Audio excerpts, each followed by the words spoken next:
Timing home service subok namin simpo. Ini isa Sindari Jin.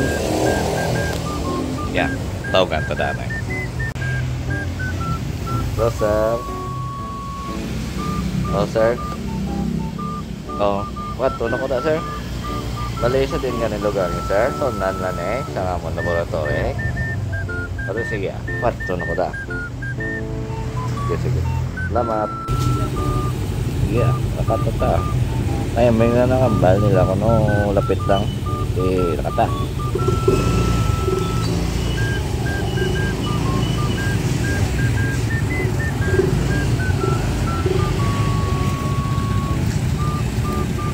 A few moments later. Nakambal sa unan lang. Nakambal nila sa unan lang. Napadto naman ito sa hermanas. Betaw ganda din. Sir, din na ganing yung balay sir. Ato naman ito sa hermanas sir. Ang inyong lugar sir. Kantogin man ito sa hermanas. At sige natabok ko sa konferensyal. At sige lapit na lang ko sir. Kita na lang ta. Na ambal sa unahan lang. Wala, kaya lang ka gratis ba?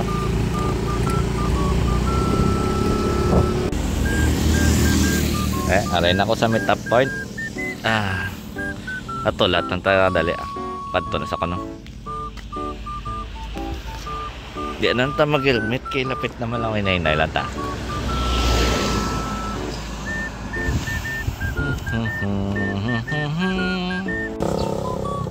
So, home service tagali guys, mga sulod tada guys sa bangga guys. So, di kami katultol. Maulat na lang ko digali sila guys para dasig na lang. Para katultol na lang ko. So, hindi ko na pag-i-tape ang below ko home service para sa privacy lang sa pasyente. Yeah. Okay na tala. Ambal ko no, lapit lang. Dito kita nagambal matunan lang man. Kita sa highway. Okay.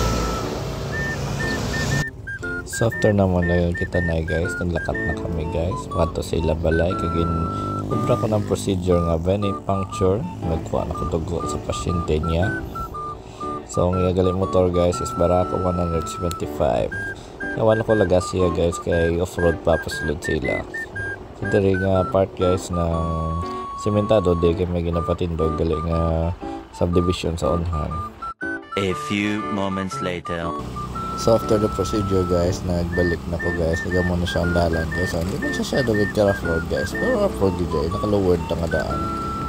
So thank you guys for watching. Hit like and subscribe. Ta-ta.